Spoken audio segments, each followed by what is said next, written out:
Welcome to our tip WBCS। আজকে আমরা ট্রাভেলার্সদের উপর যে কিছু প্রশ্ন এসেছিল ইউপিএসসির বিভিন্ন এক্সামে, NDS CDS-এ, সেগুলো ডিসকাস করব। আসলে এটার মূল উদ্দেশ্য হচ্ছে যে কোশ্চেন্সগুলো আমি ডিসকাস করব সেগুলো সবকটাই প্রিভিয়াস ইয়ার কোশ্চেন্স ইউপিএসসির, আর ডাইরেক্টলি NCERT বই থেকে কোশ্চেন্সগুলো এসেছিল এবং প্রশ্নগুলো উত্তর শুধুমাত্র করা যেত যদি NCERT পড়া যায়।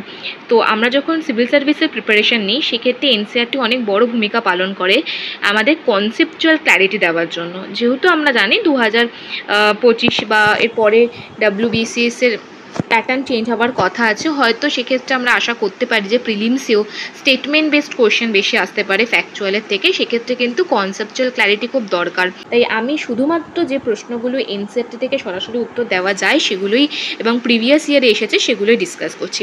তো প্রথম প্রশ্ন ছিল Al-Biruni's Kitab ul Hind was written in which language. আমরা জানি যে কিতাব উল হিন্দ কার লেখা? আল-বেরুনির লেখা।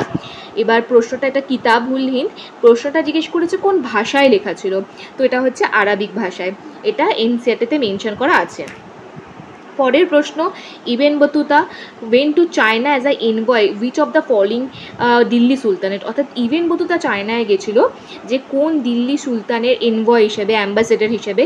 এটা হচ্ছে উত্তরটা মোহাম্মদ বিন তুগলক। আমরা যদি দেখি, ইবেন বতুতা মরক্কো থেকে এসেছিল এবং তিনি রিহালা লিখেছিলেন। আর ইবেন বতুতা যে সময় আসে সে সময় মোহাম্মদ বিন তুগলক ছিল, এবং ইবেন বতুতা মোহাম্মদ বিন তুগলকের সময় কাজী হিসেবেও কাজ করেছিলেন প্রায় 7 থেকে 8 বছর। পরবর্তীকালে তাকে মোহাম্মদ বিন তুগলক চায়নাতে তার অ্যাম্বাসেডার হিসেবে পাঠিয়েছিলেন। পরের প্রশ্ন, রিহালা, এক্ষুনি বললাম রিহালা ওয়াজ রিটেন ইন। এবার এখানে একটা যে স্টেটমেন্টগুলো দিয়েছে আরাবিক ইন 14th century বা ইবেন বতুতা, তো আমরা একটুখানি জানি যে Rihla was written by Ibn Battuta. তাহলে এই দুটো অপশানের মধ্যে এবার আমাকে এলিমিনেট করতে হবে। আমাদের আগেই একটা কোশ্চেন অলরেডি প্রিভিয়াস ইয়ারে এসে গেছিলো যে কোন ভাষায় লেখা ছিল। তাই আমি যদি শুধুমাত্র ভাষাটা মনে রাখতে পারতাম তাহলে আমি অ্যান্সারটা করতে পারতাম, যেটা অ্যারাবিক। কারণ 14th-13th century অনেক সময় আমাদের মনে রাখতে অসুবিধা হয়, তো Arabic in the 14th century। পরের প্রশ্ন, Ibn Battuta work Rihla completed in 1355 is. যে ইবেন বতুতার যে কাজ রিহালা সেটা 1355 খ্রিস্টাব্দে সম্পূর্ণ হয়েছিল। এটা কী নিয়ে লেখা? এটা একটা autobiography, an account of the Delhi sultans from Aibak to Ghiyas. Delhi সুলতানের আইবক থেকে শুরু করে গিয়াসউদ্দিন তুগলকের সেই সময়কার বিবরণী, আর রিলিজিয়াস এটা ধর্মগ্রন্থ, না account of trade with Morocco? এবার এই প্রশ্নটার উত্তর NCERT সরাসরি কোথাও কিছু মেনশন করা নেই রিহালাতে কী আছে। শুধুমাত্র এটা লেখা ছিল রিহালাতে সময়কার বিভিন্ন ইন্টারেস্টিং জিনিস নিয়ে লিখেছিলেন। তো সেক্ষেত্রে আমরা এটা বলতে পারি যে এটা একটা account of trade with Morocco. যেহেতু তিনি মরক্কো থেকে এসেছিলেন সেই সময় ভারতে, তাহলে অবশ্যই ভারত এবং মরক্কোর মধ্যে যে ব্যবসা বাণিজ্য বা ট্রেড ছিল সেটা তিনি মেনশন করবেন।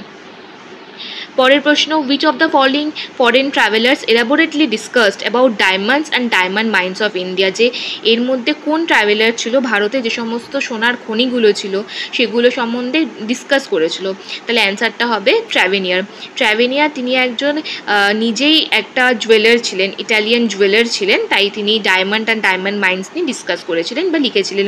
তিনি 6 বার ভারতে আসে, তাহলে এর থেকে বোঝা যাচ্ছে যে একজন জুয়েলার যিনি একজন 6 বার ভারতে আসেন, মানে ভারত সেই সময় ব্যবসা বাণিজ্যর দিক থেকে কতটা প্রগ্রেসিভ ছিল, এবং সেখানেই তিনি তার যে লেখার মাধ্যমে ডায়মন্ড অ্যান্ড ডায়মন্ড মাইন্স দিয়ে লিখেছেন হিরে এবং হীরের খনি। Which one of the following pair is not correctly matched, কোনটা ঠিক নয় বলেছে? তাহলে আমরা জানি যে ঔরঙ্গজেবের সময় মুন্সি আসে, শাহজাহানের সময় ট্র্যাভেনিয়ার আসে, আর স্যার থমাস র অ্যান্ড উইলিয়াম হকিন্স দুজনই কিন্তু আসে জাহাঙ্গীরের সময়, আকবরের সময় নয়। তাই এখানে রং পেয়ারটা হচ্ছে এটা, স্যার থমাস র অ্যান্ড উইলিয়াম হকিন্স দুজনেই ইংলিশ ইস্ট ইন্ডিয়া কোম্পানির হয়ে এসেছিলেন জাহাঙ্গীরের দরবারে।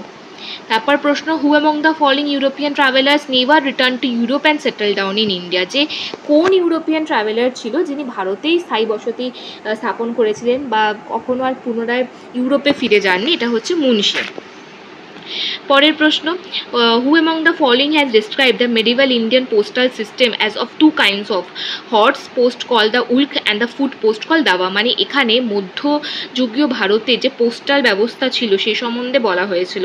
কে বলেছিলেন? মানে তিনি বলেছিলেন সেই সময় ঘোড়ায় চেপে যে পোস্ট দেওয়া হতো সেটাকে উল্ক বলা হতো, আর পায়ে চড়ে দেওয়া হতো এটাকে দাওয়া বলা হতো। এটা ইবেন বতুতা বলেছিলেন। তার বইতে রিহালাতে। তার পরের প্রশ্ন ছিল যে so much is wrung from the peasants and even dry bread is scarcely left to fill their stomachs. Who among the following European travelers had made the above statement about the condition of peasantry in the Mughal Empire? অর্থাৎ মুঘল সাম্রাজ্যের সময় কৃষকদের যে অবস্থা ছিল সেই সম্বন্ধে এই স্টেটমেন্টটা দেওয়া হয়েছিল যে এতটাই খারাপ অবস্থা ছিল যে তাদের ক্ষুধা মেটানোর জন্য একটা শুকনো পাউরুটি বা রুটিও জুটতো না। তাই এই যে স্টেটমেন্টটা বোঝাচ্ছে এটা কিন্তু সেই সময় ভারতে কৃষকদের অবস্থা বোঝাচ্ছে, আর এটা স্পেলসার দিয়েছিল। যদি পেলসার দেখি তিনি কিন্তু সেই সময় মুঘল ভারতের সাথে ইউরোপের যে সময়কার বা ইউরোপের যে সোশিও ইকোনমিক কন্ডিশন ছিল, আর্থসামাজিক ব্যবস্থা তুলনা করেছিল, এবং তিনি সেই সময় মুঘল শাসকদের বিরুদ্ধে খুবই ক্রিটিক্যাল ছিলেন, কারণ তার মনে হয়েছিল যে মুঘল সাম্রাজ্যে যেভাবে শাসন করছে সেক্ষেত্রে খুব সমস্ত ক্ষমতা মুঘলদের হাতে এবং খুব মানে ধনী বলতে পারে, একটা ইনইকুয়ালিটি রয়েছে। আর অপরদিকে কৃষকরা অনেক বেশি অত্যাচারিত, অনেক বেশি তারা পিছিয়ে পড়া সম্প্রদায়। তো যেমন দেখতেই পাচ্ছি স্টেটমেন্টটা দিয়ে যে স্কেয়ার্সে তাদের একটা রুটিও জুটতো না, শুকনো রুটি, এবং তিনি এই মুঘল সাম্রাজ্যের সাথে তুলনা করে ইউরোপের লোকদেরকে বা ইউরোপের রাজাদেরকে একটা মেসেজও দিয়েছিল যে কি করা উচিত নয়, যে মুঘল সম্রাটরা এমনভাবে শাসন করছে যে শাসনের ফলে যে ইকোনমিক কন্ডিশন রয়েছে এটা খুবই খারাপ। এটা পেলসার দিয়েছিল। তাহলে এই কটা প্রশ্ন যে কটা আমরা দেখলাম এটা কিন্তু সরাসরি এনসিইআরটি থেকে ট্রাভেলার্স দিয়ে এসেছে। ট্রাভেলার্স দিয়ে প্রচুর প্রশ্ন আসতে পারে, ফ্যাকচুয়াল প্রশ্ন। আমি শুধুমাত্র প্রিভিয়াস ইয়ার কোয়েশ্চেন্স যেগুলো ইউপিএসসি বা স্টেট পিএসসিতে এসেছে এবং স্ট্যান্ডার্ড কোয়েশ্চেন্স সেগুলোর ডিসকাশন একটা দিলাম, যাতে তোমাদের একটা আইডিয়া আসে যে কিভাবে ভালো স্ট্যান্ডার্ড কোয়েশ্চেন্স আমরা আসলে অ্যাটেম্প্ট করতে পারবো এবং তার সোর্স কী হওয়া উচিত। আমার মনে হয় যে এনসিইআরটি হচ্ছে বেসিক, আর এনসিইআরটি পড়লে কনসেপচুয়াল ক্ল্যারিটি খুব আসবে। যেমন এই লাস্টের যে স্টেটমেন্টটা দিয়েছে এটা হয়তো অনেকেই পারতো না, এই যেটা পালসার্টের, এটা কিন্তু সরাসরি এনসিইআরটি থেকে স্টেটমেন্ট তুলে দেওয়া হয়েছে। তারপরে উল্ক এবং ফুড পোস্ট দেওয়া, এটাও কিন্তু সরাসরি এনসিইআরটি আছে সেখান থেকে তুলে দেওয়া হয়েছে।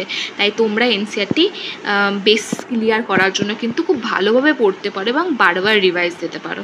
Thank you so much for watching. আর তোমরা নিজেরা যদি এই কোয়েশ্চেন্স অ্যান্সারগুলো নিজে থেকে অ্যাটেম্প্ট করতে চাও তাহলে আমাদের টেলিগ্রামে জয়েন করতে পারো, যার লিঙ্কটা ডেসক্রিপশানে দেওয়া রয়েছে।